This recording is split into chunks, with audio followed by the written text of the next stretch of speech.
Oi pessoal, boa noite, bom dia para vocês, né? Não sei quando vocês vão ver essa aula. Na aula de hoje a gente vai começar então a falar do capítulo 4, tá? Do nosso livro aqui, Comportamento Organizacional, do Stephen Robbins, tá? O capítulo 4 ele vai falar de personalidade e emoções. Esse capítulo é bastante interessante para nós entendermos algumas coisas sobre muitas vezes o que faz uma pessoa ser selecionada ou não, né, em algum teste seletivo. Muitas vezes a gente acha que o que é levado em conta é só o seu currículo, ou alguma capacidade, ou alguma indicação. E algumas vezes você é escolhido ou não por conta da sua personalidade, das suas emoções, pelo modo como você se expressa, pelo fato de você ser calmo, ou pelo fato de você ser mais proativo, pelo fato de você gostar de determinado tipo de coisas ou outras e assim por diante, tá? Então essa coisa de seleção, né, vocês vão ver isso bastante em gestão de pessoas, não necessariamente ela é algo assim tão racional quanto deveria ser. Muitas vezes, né, a gestão de pessoas ela é bastante emocional, tá? E bastante subjetiva, tá? Então o modo como você se comporta e como você se expressa conta muito quando você vai buscar, né, ou concorrer a uma vaga de trabalho, tudo bem? Então o livro, peguem lá no meu livro aqui, né, ele vai ser na página 77, tá? No PDF de vocês, vamos ver onde começa. Na página 77 também, tá? Então o que ele vai falar aqui? Ele vai falar muito desse personagem aqui, que é o John Bearden, ou Berden, não sei como que fala. Então ele é uma pessoa bastante bem sucedida no trabalho dele, porém ele, pelo modo como ele se expressava, pelo modo como ele se comportava, muitas vezes ele afastava as pessoas, ao invés de trabalhar mais em equipe, né? Fazer com que as pessoas que trabalhassem junto com ele também crescessem no cargo que elas estavam, né? E por que isso acontecia, segundo o texto, né?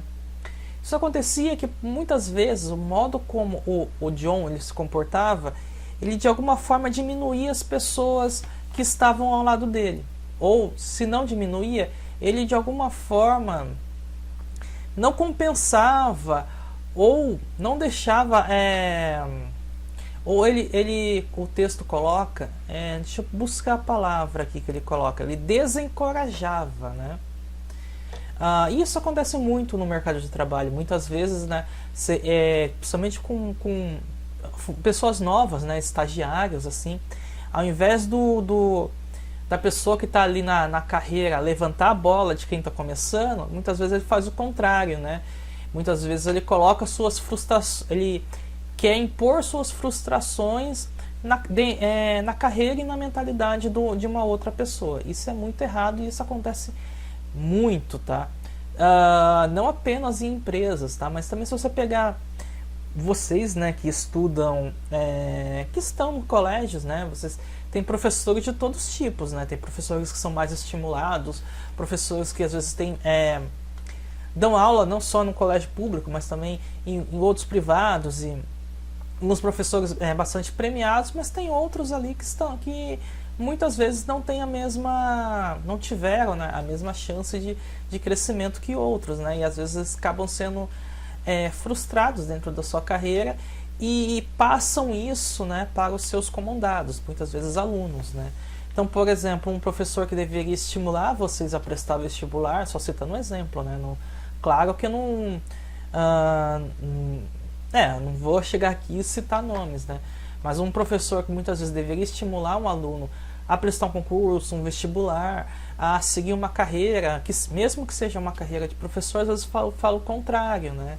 E isso, muitas vezes, ao invés de você agregar, trazer na funcionária, ou no caso o aluno para o seu lado, ele acaba afastando, tá? No caso aqui do Bearden, ele foi algo muito interessante de se falar, que muitas vezes isso, né, esse tipo de pensamento, tipo de atitude, a pessoa que coloca, né, que faz essa ação, muitas vezes ela não percebe que faz isso.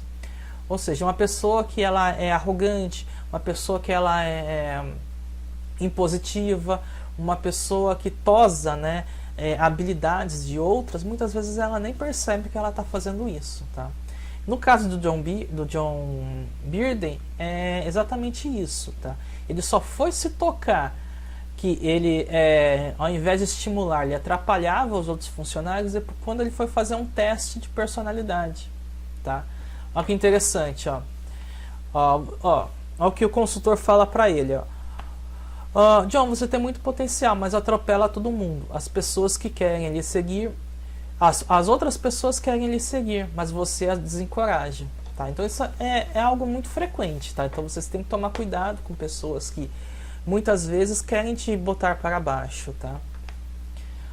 Então ele aplicou um teste de personalidade e o teste ele apontou tanto as capacidades do John, né? Porque ele não seria um funcionário de sucesso se não tivesse capacidade, mas também apontou os defeitos, tá?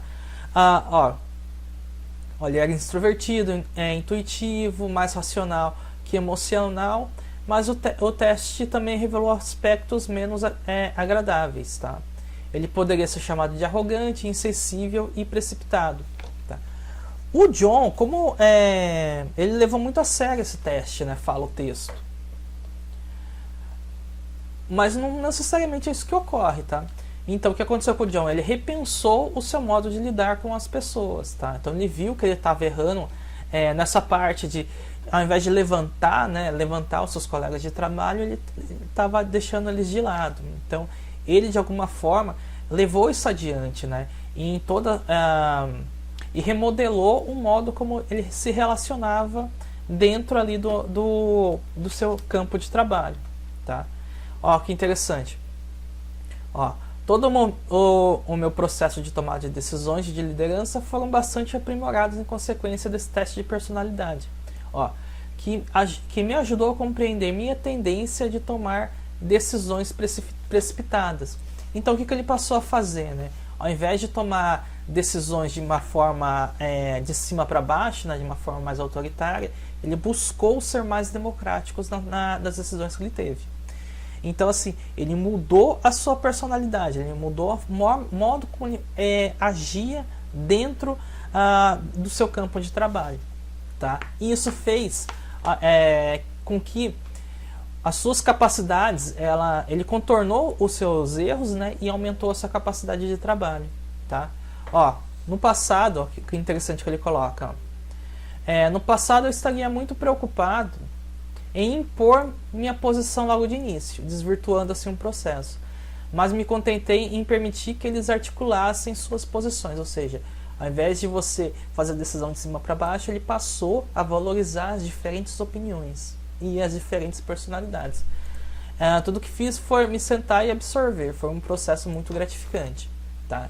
Então isso aqui é bastante bacana, né, para você ver coisas que podem ocorrer, né, quando você for a campo, né? Nem sempre estamos certos de tudo que nós fazemos. E claro, a gente está sempre aprendendo, né? Se hoje eu penso de uma determinada forma, pode ser que daqui a 5 anos eu pense de outra, tá? E isso tem que ser sempre pensado de forma a você evoluir profissionalmente, tudo bem? Então vamos lá. Por que é tão importante, né, a gente pensar essa coisa de personalidade? Porque as empresas também escolhem os funcionários de acordo com esses perfis. Tá? Determinado cargo, você vai precisar de uma pessoa mais impositiva, você vai precisar de uma pessoa mais proativa, mas talvez outros cargos você vai precisar de uma pessoa mais calma, uma pessoa mais atenta, uma pessoa que saiba pegar um texto, decifrá-lo nos mínimos detalhes, né? Por exemplo, aqui eu falei isso pensando mais na diferença de um administrador e de um contador. Por exemplo, uma empresa vai contratar um administrador para ele ser mais proativo, para ele gerir pessoas, para ele elaborar estratégias de marketing, estratégias de vendas, estratégias de produção e assim por diante. Mas na parte de finanças, muitas vezes, o que a empresa precisa é de uma pessoa que se atente, né, a esse campo mais teórico das leis, né? vai ter pessoa que se atente nessa coisa de saber montar uma nota fiscal, saber quais impostos incidem em determinado produto, saber quando a empresa precisa fechar, né, o ano fiscal, quando ela precisa prestar contas ao governo e assim por diante, tá? Então as diferentes profissões muitas vezes demandam diferentes traços de personalidade, tá? Então olha a pergunta do livro: por que umas pessoas são mais calmas e passivas e outras são mais agressivas e agitadas, tá? E alguns tipos de personalidade são mais adaptáveis a determinado tipo de trabalho, tá? O livro coloca 3 perspectivas, tá? Pra gente entender de onde surge nossa personalidade, tá? De onde como nós devemos tanto aprender o que nos faz, né? Quais são as nossas qualidades e quais são os nossos podem ser nossos defeitos, né? E claro, de forma a contorná-los, tá? Então, olha o que ele diz que determina a nossa personalidade. Vamos lá. A hereditariedade, tá? Isso é bastante interessante. Vocês estão estudando lá, devem estar estudando sociologia, né? E uma parte da sociologia, principalmente a parte ali do Durkheim, vai falar que o homem ele é um ser social, tá? Então, ou seja, tudo que envolve as instituições, né? Por exemplo, família, escola, a empresa, tudo isso, de alguma forma, todas essas instituições, elas têm valores, elas têm conceitos, elas têm premissas, e tudo isso, de alguma forma, é absorvido pelas pessoas, tá? Tanto o Durkheim fala isso, mas também o Weber fala muito disso, né? O Weber vai falar que, de acordo com o grupo que você faz parte, você, de alguma forma, direto ou indiretamente, assume os valores do mesmo. Ele tem até o livro lá que ele fala da religião. Me fugiu agora a ética protestante ou espírito capitalista. Não fugiu. Que daí que ele fala, né? Que conforme você faz parte de um grupo, você acaba assumindo esses dogmas, né? Esses valores desse grupo, e aplica ele na sociedade, você gostando ou não. E isso, de alguma forma, transforma o meio que você está atuando, e mesmo define, né? Porque ele adquire, né, uma identidade que é uma identidade diferente de um outro grupo ou uma outra sociedade, tá? Então, olha lá, hereditariedade vem de tudo isso, né? A sua socialização, né? Então, por exemplo, se você vem de uma família muitas vezes mais autoritária, acaba que você, de alguma forma, introjeta, né, no seu ser essa coisa mais autoritária. Se você vier, né, de uma família mais calma, por vezes, né, você pode ter uma personalidade mais calma, tá? Então a hereditariedade vai ter a ver com o quê? Com a estatura, a beleza dos traços, sexo, temperamento, força, flexibilidade, esses perfis biológicos, psicológicos, fisiológicos advindo dos pais, tá? O segundo determinante ali da personalidade, ele vai falar que é o ambiente, tá? O que vai ser o ambiente? O ambiente vai ser o meio que você está interagindo, tá? Então ele vai ser tanto da família, né? Mas ele pode ser ali do grupo que você faz parte, das comunidades que você por vezes interage, grupos de amigos, grupos de trabalho e assim por diante, tá? Então eles têm de alguma forma um modo de agir, né? E isso tanto pode te integrar, essa personalidade que demanda desses grupos, tanto pode te integrar como pode te afastar do mesmo, tá? Então, olha o que o livro coloca, exerce a impressão a cultura, normas familiares, amigos, grupos sociais e assim por diante, tá? O terceiro item é o mais complicado, assim, né? Que é a situação, tá? A situação, de alguma forma, ela define a sua personalidade? Sim e não, tá? Por exemplo, existe o ditado, né? A ocasião faz o ladrão, tá? Mas isso, por exemplo, sei lá, tem um objeto exposto e se sente de alguma forma tentado a pegar esse objeto, isso pode definir também a sua personalidade, tá? Então, a situação, por exemplo, Posso denunciar ou não um colega de trabalho por ele estar fazendo alguma falcatrua, ou por estar fazendo, entre aspas, corpo mole, né? E isso está atrapalhando uma equipe. Então, tipo, a situação define, né? Vai definir o seu caráter, os seus valores, e isso é avaliado por seus pares, tá? Muitas vezes não realizar uma ação também é tomar uma posição, né? Então a situação muitas vezes ela também de alguma forma define sua personalidade, tá? Personalidade e os seus valores, tá? Então a situação ali que ele coloca, ó, influencia os efeitos da hereditariedade e no ambiente, tá? Então, por exemplo, pelo modo como você pensa, pelo modo como você age, pelo modo como você foi educado, você pode agir de um jeito ou de outro. Mas isso não é determinado, tá? Pode ocorrer situações onde uma pessoa age de uma forma diferente por um desejo pessoal, tá? Aí não tem a ver com família nem ambiente. O que ele coloca depois? A personalidade de uma pessoa pode mudar em determinada situação. Por exemplo, ele coloca igreja, entrevista de emprego, provas, assim por diante, tá? De acordo com o lugar que você está, de acordo com a posição que você tem na sociedade também, você pode ter diferentes formas de atuação, tá? Ou idade também, né? O modo como você pensa aos 20 é diferente de como você pensa aos 30, tá? Então, prosseguindo, tá? Pra gente finalizar a aula de hoje, que já dá quase 20 minutos ali, e vai colocar um pouco de que formas que a gente tem, né? De avaliar a personalidade e definir se esse funcionário ele cabe em determinado setor, né, ou ele cabe mais em determinado setor, ou mesmo se ele deve ser admitido ou não pela empresa, né. Normalmente a gente usa questionários avaliativos, tá? Geralmente o pessoal da psicologia atua mais assim. Porém, né, essa forma de você buscar tentar aprimorar, conhecer a personalidade de um candidato, ela vai ter vários problemas, tá?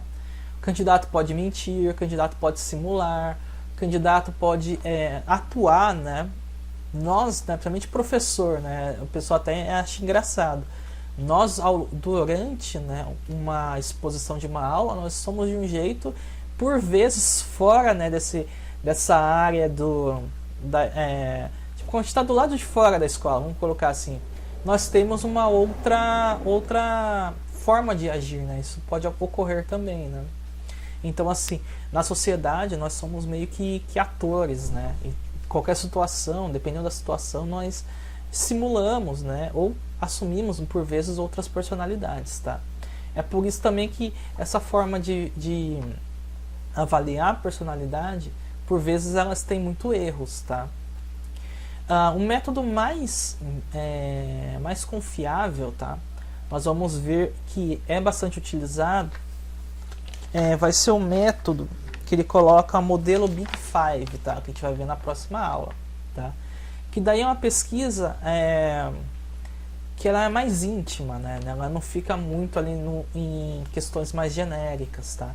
Ela busca observar como é a vida da pessoa, como que ela age, mas para entender isso é uma avaliação mais concisa, né? Mais trabalhosa, tá? Olha no final ali, pesquisas e avaliações feitas por observadores, né? Então técnica mais precisa para prever o sucesso profissional.